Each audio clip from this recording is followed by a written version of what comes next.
السلام علیکم ورحمۃ اللہ وبرکاتہ۔ بسم اللہ الرحمن الرحیم۔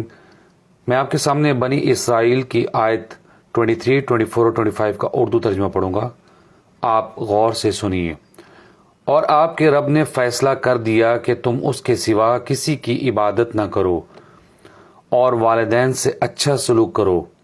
اگر ان دونوں میں سے ایک یا دونوں تیرے سامنے بڑھاپے کو پہنچ جائیں تو ان سے اف تک نہ کہہ اور انہیں مت جھڑک، اور ان سے نرم لہجے میں یعنی ادب و احترام سے بات کر، اور ان کے سامنے رحم دلی سے عاجزی کے ساتھ اپنا بازو یعنی پہلو جھکائے رکھ اور کہہ میرے رب ان دونوں پر رحم فرما جیسے انہوں نے بچپن میں میری پرورش کی۔